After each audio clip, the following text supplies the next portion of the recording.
the money. That's what I always say. You always follow the money. Yeah. This is Follow the Money with Mitch Moss and Pauly Howard on VSiN. Welcome in. We're live downtown Las Vegas here on day one of the Masters. Very busy hour coming up. We'll talk hockey. Jonathan Davis in 30 minutes. Brent Musburger announced today, about an hour and a half ago, he's elected now to the Pro Football Hall of Fame. We'll talk to him at 5:45 Eastern. And how about this, day one of the Masters again, Pauly? Justin Rose with yet another birdie on 16. He's 8 under for the day. Oh, man. What a call by Jeff Sherman to point it out, too. 66-1, first-round leader. Scheffler and Connors, the closest guys. They're both in the clubhouse at 4 under. Wow. McIlroy's 3 under through 12, and DeChambeau's going for a par putt right now, and he missed it, so he'll go back to 1 under. He was 130-1 at Circa to win it. He's now plus 550 at DraftKings in play. All right, we'll head out here to the Progressive guest line as the Meat Man, Steve Wyss, joins the program now. Follow him on X at Meatman Soccer. He's with the Nordic Football Pod, and also Because We Win as well. Meat Man, I mean, you came on last week and you tipped off everybody to Newcastle against Leicester because you called Leicester, and you can go back and say it in your own words, but basically one of the worst Prim teams you've ever seen in your entire life. So how do you want to attack it this weekend when they take on Brighton? Hey guys, hope you're doing really well, and just going to keep fading Leicester City. And last week, Newcastle did the business for me. I'm going to be back in Brighton here on the -1.5 handicap. That's either an Asian handicap or a normal handicap. Basically, we just need Brighton to win the match by 2 goals or more. And there's every chance they should do that because, I mean, first and foremost, Leicester City hardly ever score a goal. They've now gone 760 minutes without scoring a goal in the Premier League, which is, I mean, that's actually 8 matches. They've lost 15 of the last 16 games. More than half of those have been by more than a 2-goal margin. They've lost 13 of those matches to 0. So this is horrendous. They have no offense. They have no fight. They have no desire. They're gone. They're just absolutely gone. They're a clear fade every single week. And Brighton, some people don't like backing them when they're a clear favourite because they've let people down. But they'll get the job done here. There's not really much else you can say, but Leicester City are one of the worst teams the Premier League's ever seen. So is Southampton. Yep. The bottom 3 are shocking. I'm absolutely very, very happy to be back in against Leicester again. -1.5 handicap on Brighton. Sounds good. Do it again. Meatman 4-1 last week on the Progressive guest line at Meatman Soccer on X. How are you playing the late match Saturday? Explain what you're doing with Brentford Arsenal. Okay, so at the minute, we are right in the middle of a massive period of games in the Champions League and the Europa League in Europe. There's teams that have played Tuesday, Wednesday, and Thursday. And I really like fading anyone, really, who's been playing those matches because, I mean, Arsenal have just had an unbelievable win. A 3-0 win against Real Madrid. This is the win of their dreams. They now have got to go to Madrid in midweek. And they've got to make sure they go through. If they get past them on aggregate, they're going to be in the semi-finals of the Champions League. So Arsenal cannot let this opportunity slip. What I think is going to happen is they're going to sit their starters here. Nearly anyone of importance will be on the bench or even left out of the entire squad. So we're going to get a second 11 almost of Arsenal. So I'm going to be betting against them here. Brentford to win or draw. It's on the double chance market. It's plus money, plus 125. Brentford, you might look at them in the table and you say, what have they got left to play for? Not a lot, really. They're going to be mid-table, but they are from London. This is a London derby match, as we call it. They're going to be quite prideful. They've been improving away from home. And this is just a great spot to get Arsenal, who could be flat. It's a sandwich game. They're right in the middle of this Real Madrid tie. For them to potentially knock out Real Madrid is absolutely massive. This is maybe a once in a I was going to say lifetime opportunity, but it's a heck of an chance that they can't let slip. They're going to be focused on the match coming up, not this one.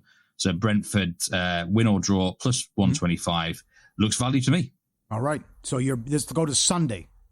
Great analysis. You love Brighton, but your best bet is Newcastle Sunday opposing Man United.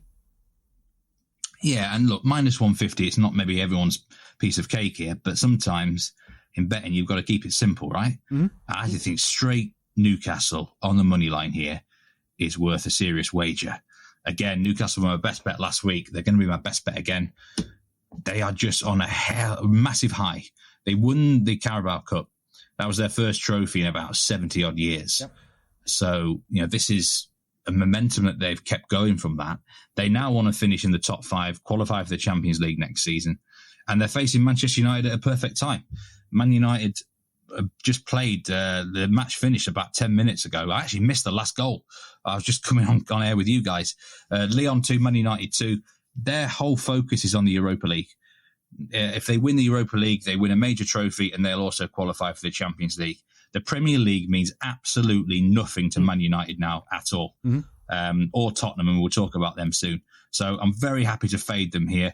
Newcastle, strong home team this season, 8 wins out of 14 at home. The crowd are going absolutely bananas at the minute. Half of them are probably still drunk celebrating the cup win a few weeks ago. The whole city is on a high.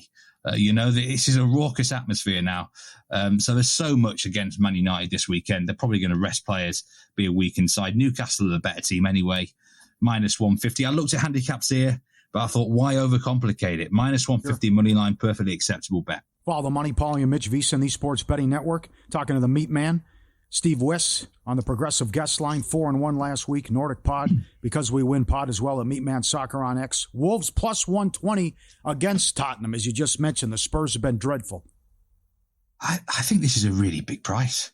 I mean, to get plus money on Wolves here, again, Tottenham, the Premier League doesn't mean anything to them now. It's all about the Europa League for them. They just drew against Eintracht Frankfurt 1-1, and their full focus has got to be on the second leg, next Thursday. So again, they could be resting players. The mindset might not be right. Wolves last week did me a nice favour by scoring late against Ipswich and getting the over 2.5 goals. They're now 12 points clear of safety, so the pressure's off them, but they still need to get points. And this is a wonderful opportunity to beat a Spurs side who should be distracted. A Spurs side that have not even been that good in the Premier League this season anyway. So even if this was a normal match day week, I think Wolves would be capable of beating them. They've done really well since the new manager came in. He's nearly had 20 matches in charge now. I think he's only lost 3 of them. So, this is a team going in the right direction who wants to completely cement its survival. And again, a great fade spot for a Spurs side who are going to be distracted in this sandwich situation across the whole of Europe and the Premier League. You want to be fading these teams that have just played on Tuesday, Wednesday, Thursday, Champions League and Europa League. All right. You've been all over Luton Town when they're on the road, and you've cast a bunch of tickets opposing Luton Town on the road. Championship League, by the way. So now they're taking on Blackburn at home. Why do you like Luton? I feel like Luton Town have been like an ongoing soap opera on this show. Mentioned a lot of times this season. I think they beat Blackburn here, minus 110 on the money line. They're in the relegation zone, Luton Town, but they are showing a lot of fight. Unbeaten in 5 games. They've only conceded 3 goals in that period. I was quite impressed how they played against Leeds last week. It was a 1-1 draw. It went as I expected. It was a tight game. They're much improved defensively now, Luton Town. And then in midweek, they scored a very late goal against Stoke to get a 1-1 draw, another point on the board. And I feel like there's now genuine belief that they can survive. But they've got to win these sort of games now against, a Blackburn team. I think I tipped them up on this show at the start of the season to be relegated. They're not going to go down, but their form is horrendous. If you just look at their form since, say, Christmas, it's pretty bad. They're winless in 8 games. They've lost 6 of those. They're in no man's land, really. On the beach, mid-table, they're not going to go down. They're not going to make the playoffs. And so sheer motivation is against them here, Blackburn Rovers. And Luton Town, I think this is a real proper kitchen sink game. They've got to throw everything at the win here. A home match against a mid-table outfit at this stage of the season, it has to be 3 points. They can't settle for the draw. They've got to gamble the house, and I think they're the better team right now anyway. So, this was actually plus money a few days ago. It has come into minus money now. I still think, and I'll play this down to minus 130. But Luton Town will get the win here. They're much improved under Matt Bloomfield, the new manager, and I actually think Luton Town now will survive. Great job last week. Excellent job with the previews and the breakdowns. Good luck. We'll talk to you soon, my friend. Thanks, me, man. Thanks so much. Take care, guys. Thank you, sir.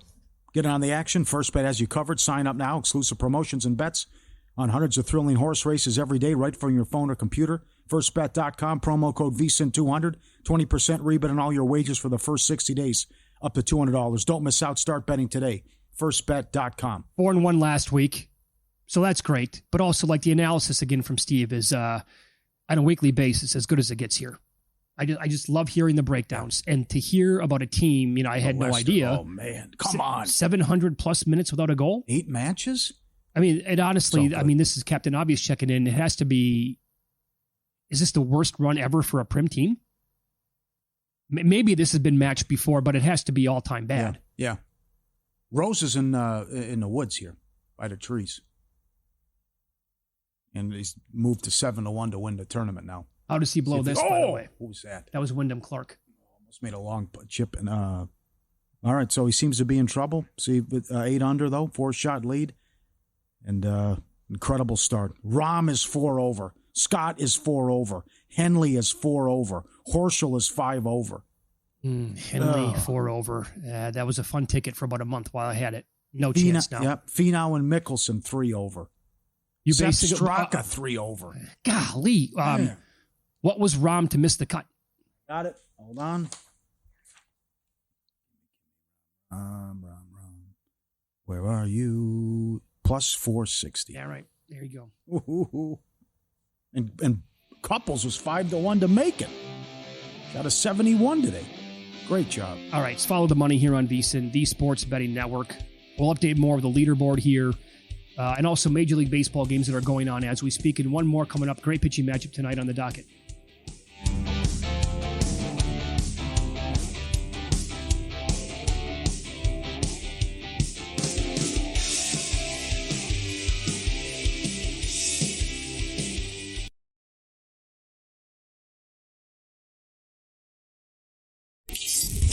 This is Follow the Money on VSiN. We'll update the Masters leaderboard coming up in a second. We talked about the story earlier today where the Massachusetts Gaming Commission unanimously approved a DraftKings request to void $106,000+ that were bet by someone who recently passed away. His wife wanted the money back as a refund because of his passing and to go to the estate. And it was unanimously approved by the MGC earlier today. We're kicking this around. Like, how much do you tell your better half? How much are they aware of? And what do you have in store and in line just in case something happens to you down the line, like you have to do with all your money, right? Uh-huh. This is, again, from L.A. Joneser. He says that he has a death book. All of his accounts, passwords. He and his wife have a deal. She can't go in it until he's dead. Well, a friend of ours who we just met, Jordan in Dallas, Mama's Pizza, Yes. chimed in and says that he has a death safe. Really? I can see that. I bet you a lot of people in the audience have something similar to that. Okay. Or a safety deposit box or boxes at banks that if I die, the key's going to be in your hands within 3 days, and it's going to come like somebody's going to deliver to the house, something along those lines. It's almost like a booby trap. When I die, watch out because the keys will be in your hand. Where's the safe? Does he have it at his house in the garage? Well, I don't know if he The wants safety- those details out there or not, but it's kind of like Pam and Tommy. I know. That's what I'm saying, though. The guy, the nut job, that's a good show. It's a very good show on Hulu. The guy broke into Tommy Lee's safe, and that's how they got the tape, and that the rest is history. Crazy. That started the internet to everything. Like, what's this internet stuff? Yep. You can get the website. Go online. You can buy the Pam and Tommy tape. How about this is from Spooky Express, Mark, who loves playing Ultimate X. So 3 days after I'm no longer here, my kids will have access to everything and be able to log in. My wife, well, she has to ask the kids. Oh, wow. Wow. Yeah, you can set it up however you want. A little dark, but fascinating. It's just, this stuff happens. It's a little morbid, but again, it's something that you have to discuss. Right. And again, Mr. Linehan, the regulatory writer and editor for Sports Radar that was there today, the Massachusetts Gaming Commission unanimously voids the wagers and returns the funds to the estate. DraftKings also said, right thing to do, we felt, and would help with building trust in the business as well. And then the person would have won $386,000 had the Celtics had the repeat. But again, I love that tweet, though, from somebody chiming in saying, I wonder what the cash out option was on the Celtics. Yeah. 106,000 could have been much more than that. But, I mean, maybe they didn't have it set up to where she could log into his accounts. More from... Or actually, you know what? I'm sure maybe she did, saw the money that was in there, and had no idea what the cash out was. And then said, hey, DraftKings, my husband passed away. I'd like this money back. That could have happened. Mama's Pizza, 2 safes. Wife has the code to one of them. Death safe, no code. There's no code to the death safe. Oh, I don't know. Yeah. Well, what the hell's in it? Who has access to it? Does it have to get buried with him? Man. I don't know. Remember the guy who broke into Tommy Lee's safe did it because Tommy Lee was doing work on his house in Malibu, and then Tommy Lee wouldn't pay him. Right. So he snuck in and then got in the garage, and somehow the thing was enormous. How the hell he got it out of there? Broke in and then got it out of there, and then the rest is history about what he took. Can I just say that was terrible casting? Who? Seth Rogen. Oh, is the nut job? Way too much of him in that show. The guy was good as Tommy Lee. The guy was amazing. The girl was perfect as Pam Anderson. Oh, yeah, absolutely. I think it's on Hulu. Yeah. All right, so Justin Rose now, he's still on 17. It looked like for a minute here, but he was so stuck in the woods. Yeah, he's a tough shot. Did he get a nice ricochet there or carom? Did you see that off the tree to maybe help him out a little bit there? I just think he had a solid shot on the green after. That's what it looked like. And now Ludwig Aubert is on 14. He's at 2 under. I might be smelling an outright on him. Because you have to basically be in the top 10 after day one to have a realistic chance based on history of the Masters. 16-1 at DraftKings. Ludwig? Mm-hmm. Rose plus 550. Well, here's what plus 550. He was 130-1. Here, we can't have, for me anyway, personally, I don't want Ludwig to finish on a heater here. Because I'd like to get 25-1 on him. I don't think that 25-1 is going to exist if he's even at 2 under. You probably have to give a shot or two back here to get 25-1. McIlroy's on 14, by the way, teeing off right now, and he is at 4 under. In theory, he can still catch Justin Rose for the first round leader today. And this drive looks like a beauty for Rory right down the middle. Scheffler 4 under. He missed a birdie on 18 to close up shop today. Hatton finished at 3 under. In the clubhouse right now at 2 under, you have Jason Day, Harris English, and Aaron Rye. Daniel Berger is on 16 right now. He's 1 under. He's tied for 11th. Patrick Cantlay, 1 under through 14. Wasn't that the golfer that Jeff Davis told us yesterday they can't write a lick on? That's why I bet him. Oh, did you? Mm-hmm. And Matt Fitzpatrick was, I think, as high as 170-1.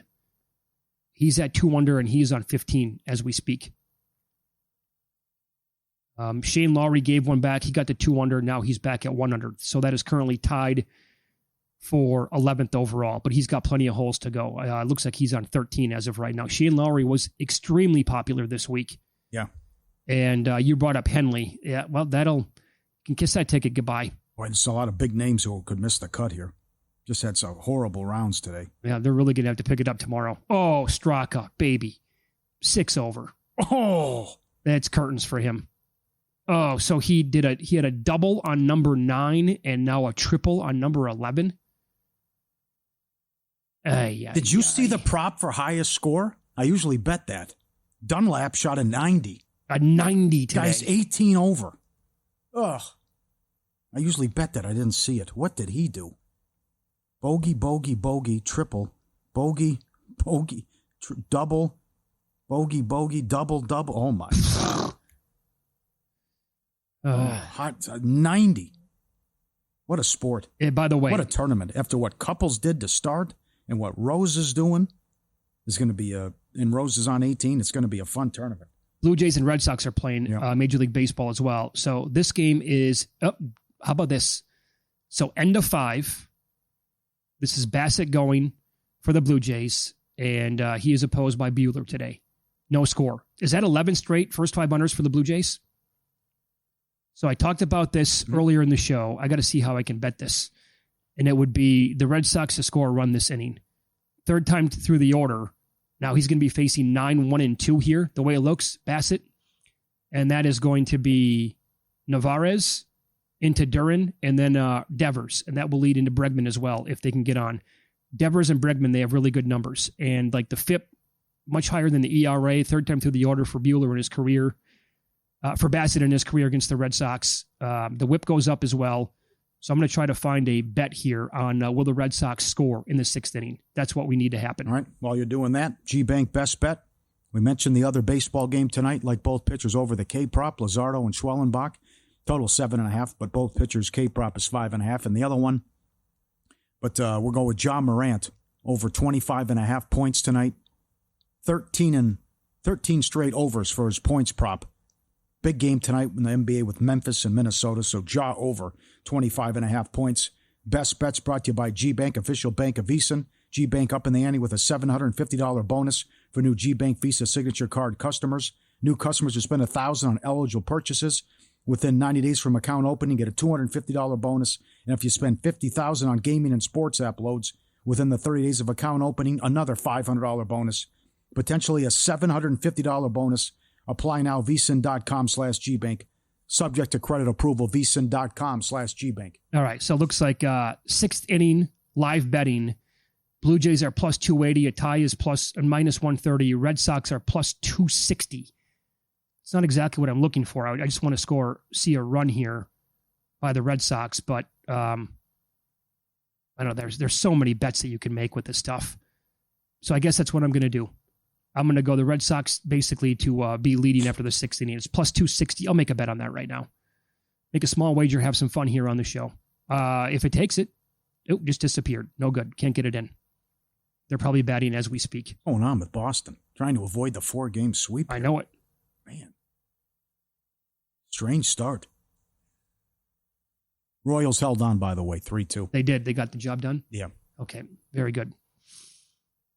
And then the great pitching matchup tonight is Schwellenbach against Luzardo. Luzardo, 19 Ks on the season. And no one scored on Schwellenbach in 14 innings. Yeah, he's allowed absolutely nothing so far. Up next, we will hit hockey. Jonathan Davis joins the program. VSiN's NHL betting analyst. We'll go over some of his best bets. And we were asked about the Hart Trophy. Is it still open? We'll ask him coming up on Follow the Money. It's VSiN, the Sports Betting Network.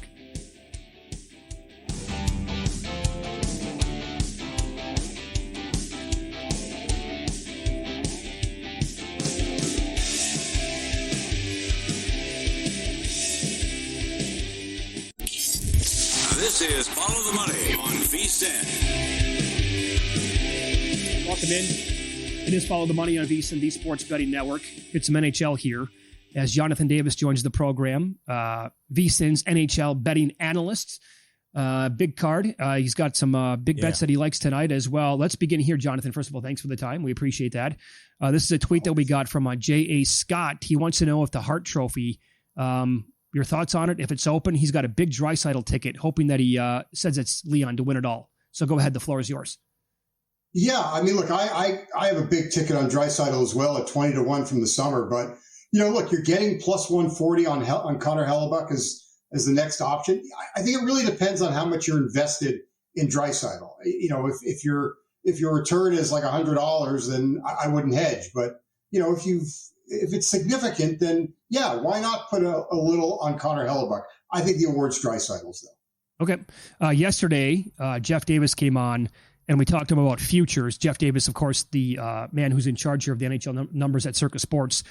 And he had a great explanation why he thinks Carolina, at least at one book, to win the East at 5-1 was still like worth a bet. And he broke it down. He's like, it's going to be better than a rollover parlay because in theory, they're going to be favored, against pretty much everybody here, or maybe a pick 'em if it's Florida in the Eastern Conference Finals, for example. Would you agree with that? And I know that you have a bet on the Carolina game tonight. I wouldn't agree with it because, for the same reasons, I'm trying to remember which team he was picking apart because of goaltending. I would do the same with Carolina. I can't trust Freddie Anderson. It's kind of like, Connor Hellebuyck and Jake Ottinger out in the West. I'm not trusting Freddie Anderson with my money. So for me, I'm not crazy about Carolina. I understand the value, but they keep losing because they can't get a save when it matters most. Okay. But you like them tonight in this game? I like the team total over 2.5, and I parlayed that with the Sabres game against Columbus to go over in the first period, 1.5. And that's really about the Washington Capitals. It's 8 straight games the Caps have given up 3 goals or more. Charlie Lindgren is going to get the start tonight with Logan Thompson hurt. He's given up 3 goals or more in 4 straight and 5 of 6. So I don't like the price on Carolina. It's too steep. And they're not a good road team, but to get 3 goals, yeah, I'll take that. How about an under you like? The Jets and Stars, and how do the Stars respond after the biggest collapse in NHL history? Well, I think that kind of plays to the under because I think they're going to want to tighten things up. But, these two teams have the last 7 meetings between the Stars and Jets have gone under the total. The last 7 Winnipeg games have gone under the total. The Jets are 19-4 to the under in their division. So for me, I like the under 5.5. I think it's a very solid play tonight. Okay, excellent. How about can we bet the Flyers the rest of the way? I mean, they've been rejuvenated here since they let Torts go. They've been winning a lot of games and they're scoring a lot. Yeah, if you want to bet the Flyers, bet their team total over 2.5, even 3.5. I mean, it's 17 goals that they've scored, under their new coach Brad Shaw, and I keep wanting to say Terry Bradshaw, but no, Brad Shaw. And they had scored, I think it was 17 goals in Torts' last 14 games. So, yeah, their offense has picked up. That's the way. I still don't trust the Flyers, but they can definitely score. So I would look at their team total. Give him a follow on X and read him every day, VSiN.com. Great to have him aboard. He does phenomenal work in the NHL. Jonathan Davis, our guest. Remember, he had all that great information on Seattle on the back-to-backs as well. How did you play the Ovechkin props? And how did you play it when he would break Gretzky's record and so on, if you can break that down? Yeah, so the way I targeted was I was trying to project out, his goals per game average and kind of try to figure out when that would hit.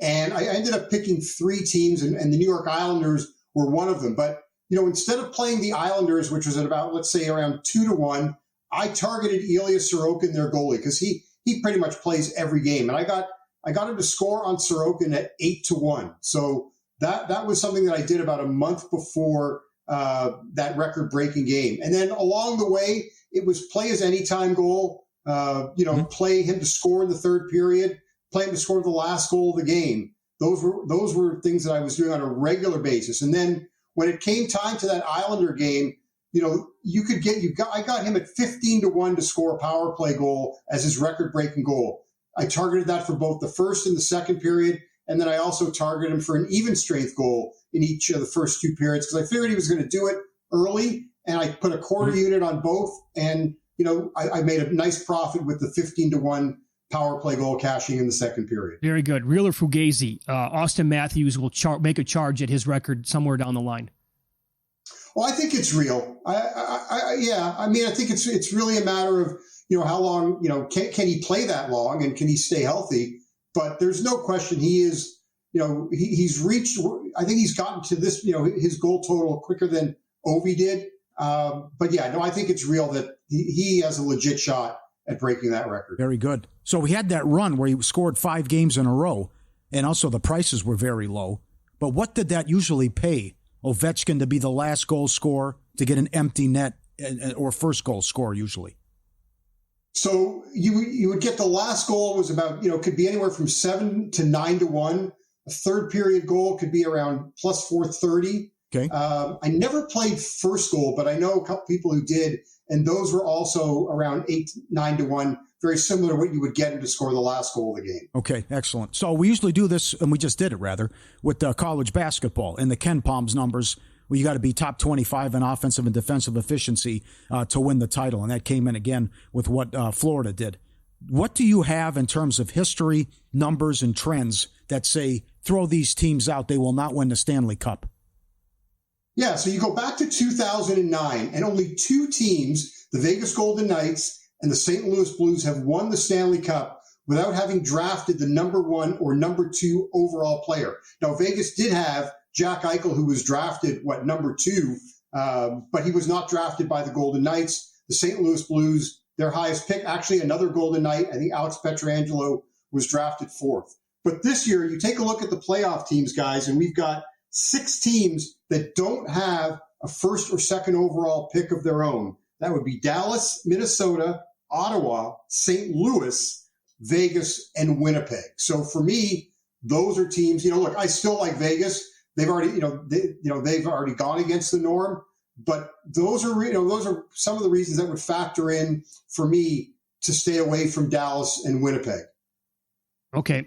I'm looking at the website right now. I just tweeted out your daily link at Mitch Moss Radio. You can follow Jonathan at West Coast HKY. He's on the Progressive Guest Line here, Jonathan Davis. You are betting. I can't even keep track here. I'm looking at a list of like 6-7 bets tonight for the Blackhawks and the Bruins game. Loves the props. Yeah. Well, they're all small plays, but look, David Pastrnak has had 11 points in the last 3 games. He's had 3, 3, and 5. So, I took Pastrnak for an anytime goal. I played him 2+ points, and I think that was about plus 150, and it was over $4 for over 2.5. David Pastrnak has been in on 47% of the Bruins' goals this year. That's a greater percentage than Connor McDavid, Leon Draisaitl, Nathan McKinnon. So I'm going to continue to ride Pastrnak. And then Morgan Geekie. He's got 17 points in the last 8 games. Played him for both a goal and an assist because I figure, look, he's going to get a point tonight. They're both at plus money. At worst, I split and I make a small profit. Excellent job, my man. Thanks for the time. Talk to you soon. Always a pleasure, guys. You got it. Jonathan Davis loves the props as well. Phenomenal with all the props and what he puts up every single day on the website. Yeah, his write-ups are lengthy. And that's a compliment. Yep. Because he really gets into, it's in-depth. And I'm looking right now. He's got at least 4 or 5 games up there with a bunch of different props tonight at VSiN.com that he puts up pretty much every single day during the week. So you think Matthews can get there at some point? I mean, he's got to stay healthy again and average, 40 to 60 goals for a long time. Yeah, I know the longevity. That's going to be tough. Yep. It was a big win last night. Can they do this? I got to look at the prop USA Canada. They can finally end the drought. No, it's not going to happen. Not going to happen? No. USA is going to win again. And I'd love to see, a Canadian team win at some point. This is Justin Rose here on 18. That for par? I think that may have been for par. And if so, that means that he gave one back. They'll flash it up here in a second. Yeah. A 7 under finishes. All right. That's his. By the way, that was his. You can bet on almost all these golfers to have a bogey-free round. I bet you that was a nice price on Justin Rose. Yeah. And he just gave one back on 18. Can anybody catch him here? McIlroy's 4 under and he's on 15. I think that's... Is he the only other guy that's out there? That's close? Yeah. Or else it's going to be the 66-1 that's going to hit.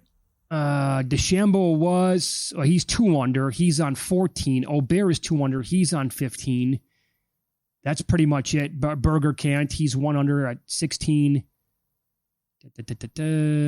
Now it looks like it's going to be Matt.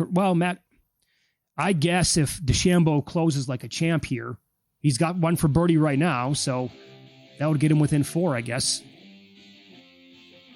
Watch this get sweaty for people who have Rose. The great Brent Musburger on the program coming up next. Found out earlier today that he is going into the Pro Football Hall of Fame. We'll talk to him here on VSiN.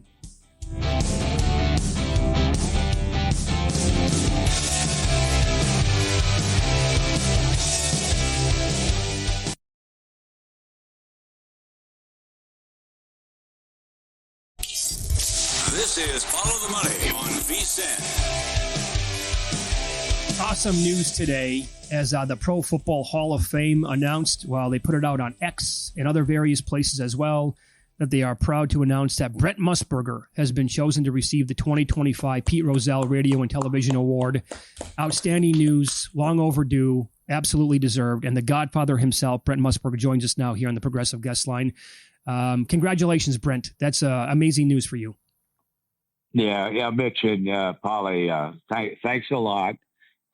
Certainly came in an unexpected manner, and I owe a debt of gratitude to an awful lot of people who worked with me and a whole slew of athletes, believe me. I bet. Yeah, it's unbelievable. It really is. I want to ask you about this because Pro Football Hall of Fame also tweeted out that your close friend, longtime broadcasting partner Dick Vermeil called. When you picked up the phone and Dick was on the other line, why did you think he was calling? was kind of interesting. I had just gotten up here in Montana, finished a cup of coffee, and was getting dressed, and the phone rang, and I looked at it, and the ID was NFL Hall of Fame. Oh. And I thought, I wonder why in the world I got in this call. So I said, hello. And Coach Vermeil said, Brent, Coach Vermeil, congratulations. And my response was, congratulations for what? You know? And then he said, you're the winner of the Pete Rozelle Award. And of course, it means so much to me because of Rozelle. When I was just a runner starting out on Chicago's American, Pete Rozelle was a PR guy for the Los Angeles Rams. And back in those days, when there wasn't the use of tape and cable TV, the PR men advanced games, and they came into town on a Wednesday or a Thursday, and they entertained the local writers. And they always gave them a few tidbits of news that they could use in the build-up to the game. George Halas himself disliked it intensely because he always would say to me, Brent, they're spies. Don't tell them anything when you're having lunch with them.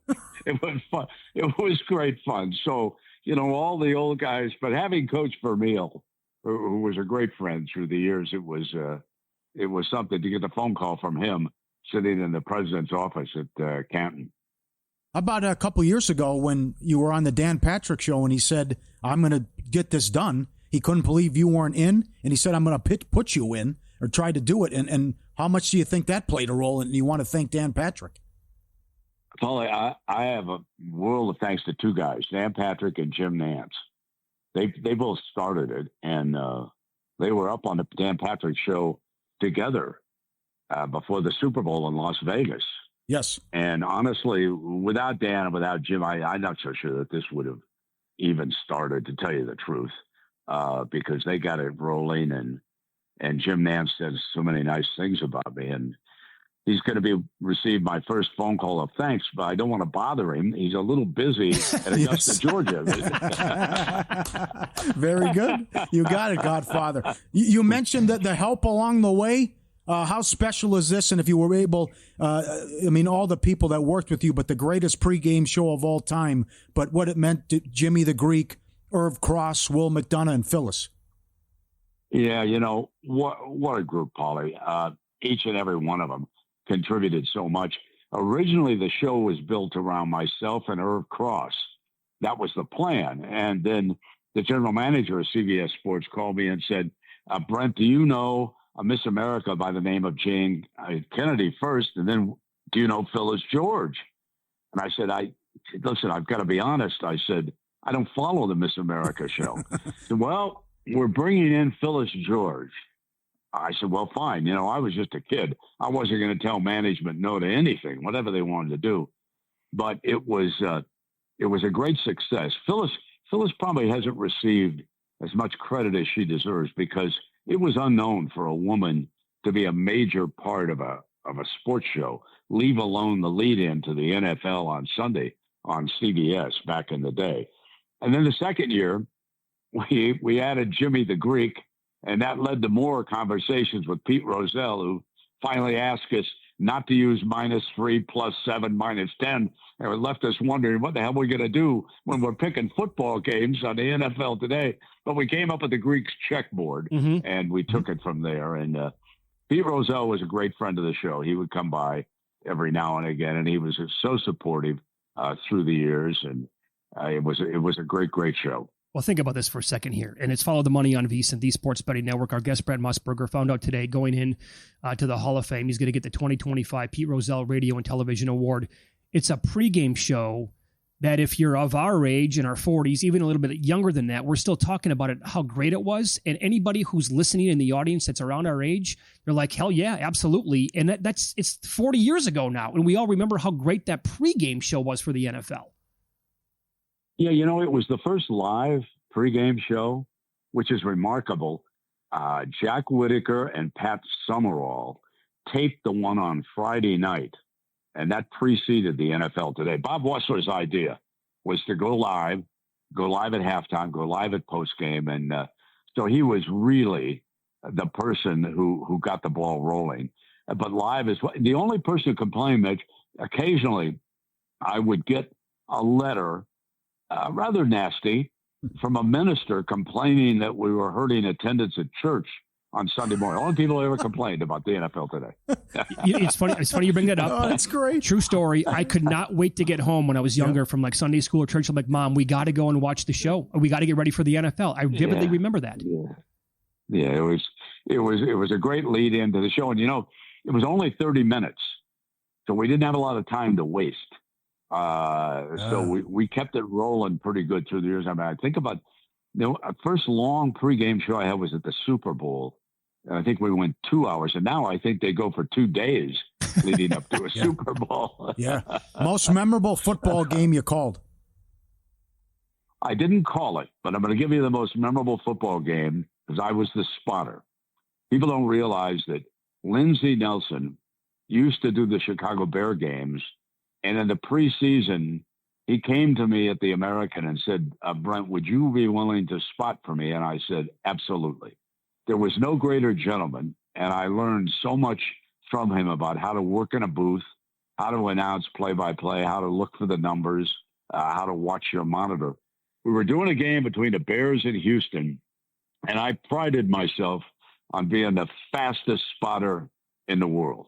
And Houston scored in the second quarter, and I gave Lindsey the wrong receiver. I was so trying to be quick, I pointed to the wrong number on his board. And so I felt horrible when I realized what I had done, and I tried to correct it, but he went to commercial, and he said, Brent, don't worry about it, okay? And when he came out, he just smoothly said the other player's name. He was the one who caught that pass in the end zone. But I will never forget how kind he was in the booth. And what I learned about that is, you rely on other people, and so mistakes are going to be made.